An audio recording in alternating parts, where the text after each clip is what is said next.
Nah, ini ya. Ini tempe tadi, ini tempe yang busuk, yang untuk guru-guru. Kamu orang tadi gimana rasa tempe kamu orang, nak? Baik. Anggur kamu orang kayak mana? Busuk. Jadi ini sayurnya rasanya? Lendir. Nah, jadi ini saya tidak mengada-ada ya. Ini, saya tembusin langsung ke Pak Pampres. Tolong Pak Mardianto yang terhormat. Memang kamu sudah jadi pendamping Pak Pampres, jadi Pak Pampres di sana Mardianto. Saya minta tolong sama kamu sampein sama Bapak Presiden Prabowo dari Lampung Utara, SD Negeri 3 Sinangsari, Pak Pampres, karena kita selalu live, selalu ketemu, selalu WA, tolong. Saya minta tolong karena kamu Pak Mardianto sudah jadi Pak Pampres di sana, bisa langsung ke Bapak Presiden Prabowo. Inilah bukti.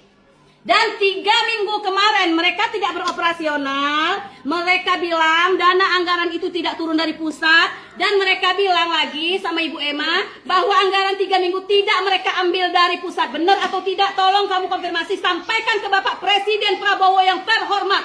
Assalamualaikum. Ini ya, saya minta tolong sama yang punya dapur MBG. Kalau masih mau bekerja sama dengan baik, saya sudah puas sabar sama kamu orang ya. Dari 3 minggu kamu orang tidak beroperasional, kompensasi buat SD kami tidak ada. Tanggapan kamu orang pun tidak ada. Kamu orang pemberhentian satu pihak. Nah, hari ini apa anggapan kamu orang? Ngasih tempe-tempe busuk, ngasih anggur busuk. Ini bukan binatang, bukan. Ini anak sekolah. Kalau murid kami keracunan, apa kamu mau tanggung jawab? Tolong temuin saya sama yang punya MBG. Ya, ini penghinaan buat kami. Dana anggaran ini dari pemerintah, dari Bapak Presiden Prabowo. Ini saya lanjutin sampai ke beliau. Jangan dikira saya nggak bisa nyampe sama dia. Ya, udah kebiasaan. Kadang jeruk busuk, kadang salak busuk. Ini anggur makanan hewan, makan sama kamu orang. Makanya cari pekerja itu yang betul-betul profesional. Kalau memang nggak bisa bekerja, ganti pekerja. Jangan masukin barang busuk kayak gini. Ini bukan makanan manusia. Saya minta tolong pertanggungjawaban kamu orang yang punya dapur MBG. Temuin saya. Terima kasih. Pastikan menu lokal sebagai 80% isi MBG di seluruh wilayah. Ya, saya pengen anak Papua bisa makan ikan kuah asam. Saya pengen anak Sulawesi bisa makan kapurung. Tapi yang terjadi dari Lokna sampai dengan Papua yang dibagi adalah burger, di mana tepung terigu tidak pernah tumbuh di bumi Indonesia. Gak ada anak muda yang tahu bahwa gandum tidak tumbuh di bumi Indonesia.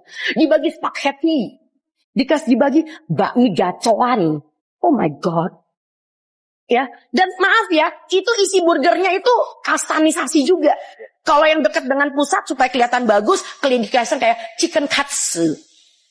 Tapi coba kalau yang di daerah, yang SPPG-nya juga agak sedikit main, dikasih itu loh, benda tipis berwarna pink. Saya aja nggak pernah mengatakan ini adalah daging olahan. Saya aja nista bilang itu daging olahan. Saya nggak tahu itu produk apaan. Itu rasanya kayak karton warnanya pink. Dan buat lucu-lucuan nih, lalu anak-anak disuruh, oke, do it your own. Ya, DIY. Susunnya, ada sayurnya. Astaga, kan bukan itu tujuan MBG. Punten. Ya, dan akhirnya apa? Ini mau sampai kapan makannya burger? Gitu loh ya. Jadi, saya setuju bahwa ada anak yang tidak suka dengan pangan lokal. Karena mereka tidak terbiasa. Tapi bukan berarti lalu request anak-anak. Lalu dijawab oleh dapur. Ya wis loh, nek requestnya ngono ya kuis wae ora popo. Lah kalau requestnya cilok, mati kita. Boleh nggak ciloknya dimodif menjadi bakso ikan? Itu kan kalau ininya cerdas kan bisa jalan gitu loh. Ya tapi mau ngomong apa kalau SPP? Untuk Ramadan tetap dilaksanakan. Jadi kalau sekolah masuk, maka program makan bergizi tetap dilaksanakan. Tetapi mekanismenya berbeda seperti hari biasa, di mana kita akan berikan makan bergizi itu untuk dibawa pulang. Ya, jadi untuk yang puasa bisa dimakan saat buka, untuk yang tidak puasa bisa dimakan sembunyi di sekolah atau di rumah. Kami mahasiswa menolak keras pernyataan yang mengatakan selama bulan Ramadan MBG tetap berjalan. Puasa itu ibadah, bukan alasan untuk memindahkan jam makan seolah rakyat tidak punya martabat.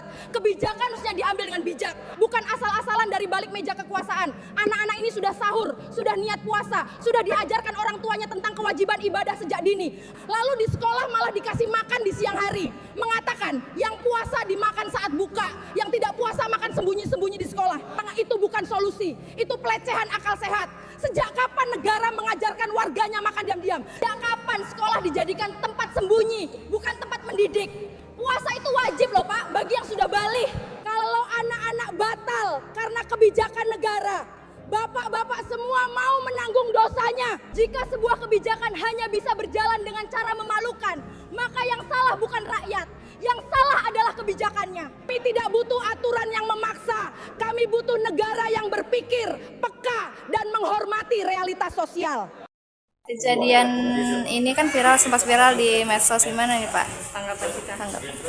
Ya, tanggapan untuk kedepannya bakal evaluasi lebih baik lagi, bakal teliti lagi, dan ini masalah sudah selesai, clear, dan tadi juga kami sudah mengobati yang terkait anak-anak murid siswanya, dan juga semua udah pada selesai Mbak, udah pada clear sekarang. Jadi untuk kedepannya bakal lebih baik lagi, bakal teliti, profesional lah. Untuk sampel-sampel yang tadi kan ada tempe busuk dan buah busuk, itu memang benar ada ya Pak ya? Untuk masalah itu ya tempenya pahit ya betul, untuk buahnya busuk. Nggak semua sih tempe sudah dipilah-pilih. Ya. Untuk di dapur sendiri apakah ada evaluasi lagi untuk karyawan dan lain-lain Pak? Evaluasi ke karyawan. Hal itu udah pasti Pak. Evaluasi relawannya saya bakal lebih tegas lagi, bakal mengecek teliti lagi, dia bakal lebih baik lagi itu Mas. Berarti intinya tanggung jawab ya Pak. Siap. Kami bakal bertanggung jawab ke depannya, bakal lebih teliti lagi lah Mbak. Oke. Assalamualaikum warahmatullahi wabarakatuh. Shalom, Om Swastiastu, Namo Buddhaya, Salam Kebajikan. Saya Tantia Dewi Haryanto, Kepala SPPG Samarinda Seberang Baka, ingin menanggapi berita yang sedang ramai beredar, yaitu terkait paket kering MBG berupa ubi ungu yang belum diolah, telur ayam rebus, pisang Ambon, dan susu UHT.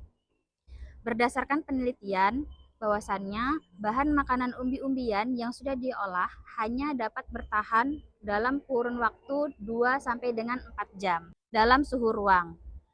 Karena baru mengetahui hal tersebut pada saat akan diolah, kami memutuskan ubi ungu rebus tidak jadi diolah sehingga didistribusikan dalam kondisi belum dimasak. Dengan pertimbangan khawatir jika nantinya diolah, pada saat diterima atau pada saat didistribusikan akan diterima dalam kondisi tidak layak atau yang dapat menimbulkan resiko KLB atau keracunan makanan. Tentunya pemilihan menu umbi-umbian sangat baik karena memanfaatkan olahan pangan lokal.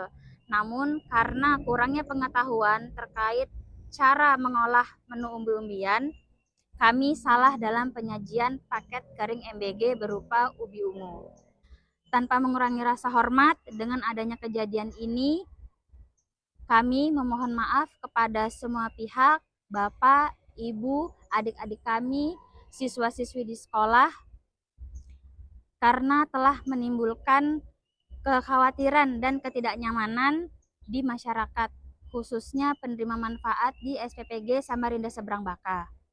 Dengan adanya kejadian ini menjadi evaluasi serta pembelajaran untuk kami, dan kami berkomitmen untuk terus meningkatkan pelayanan, kualitas, dan keamanan pangan sehingga dapat meningkatkan kepercayaan masyarakat terhadap program makan bergizi gratis. Salam hormat SPPG Samarinda Seberang Baka, mohon dukungan serta doa agar kami terus dapat menjadi lebih baik lagi. Wassalamualaikum warahmatullahi wabarakatuh. Makan dan waktunya. Nah, ini yang kami perlu memastikan kita punya jawaban. Tujuannya apa? Untuk mencegah agar hal ini bisa terjadi. Nyai sendiri wonten masukan datang kula?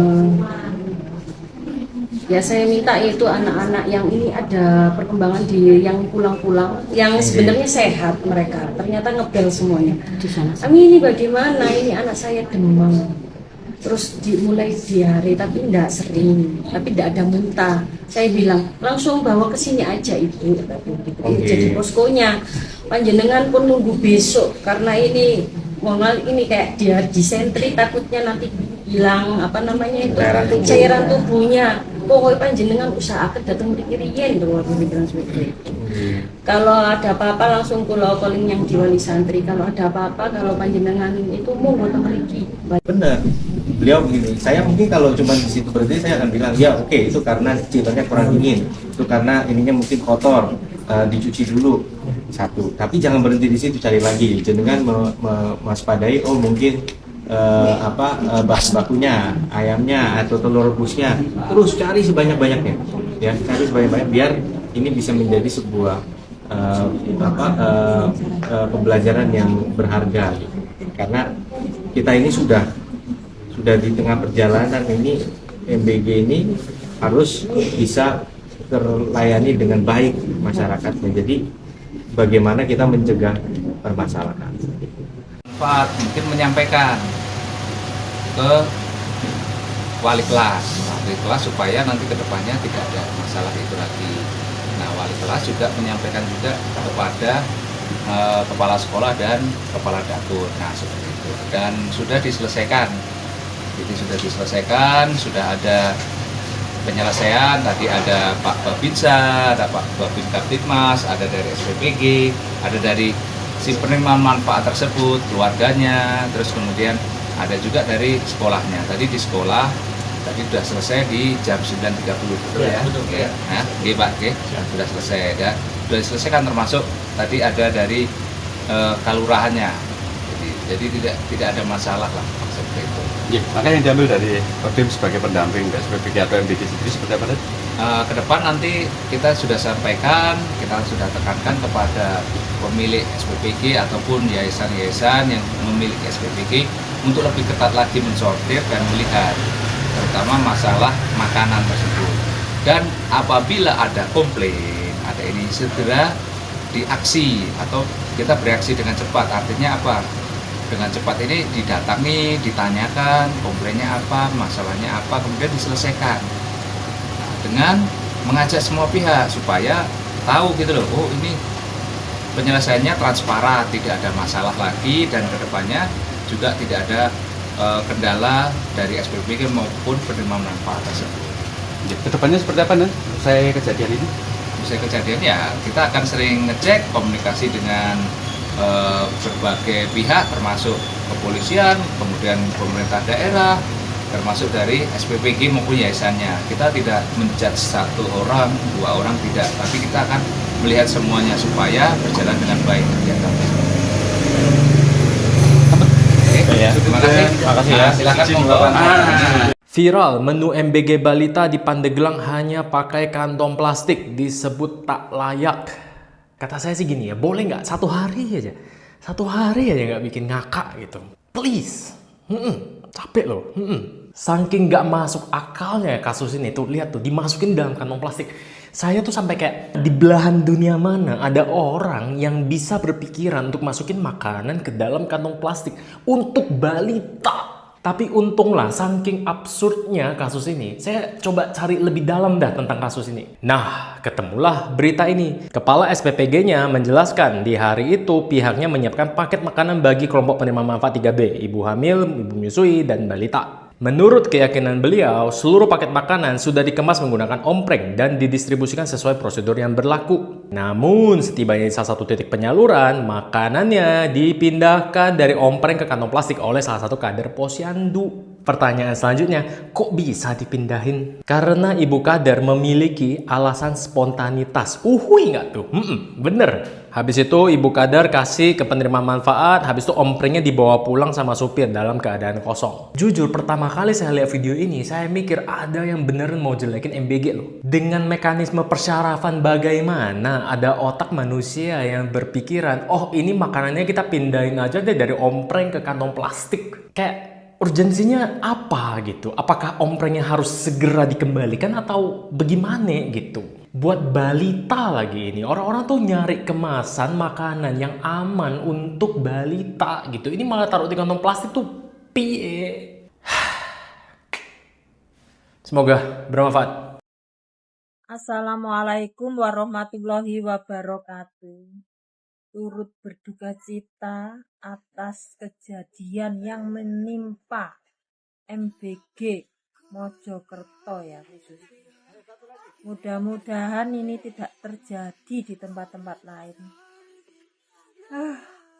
Pusing, bingung wong cilik ngrasakne.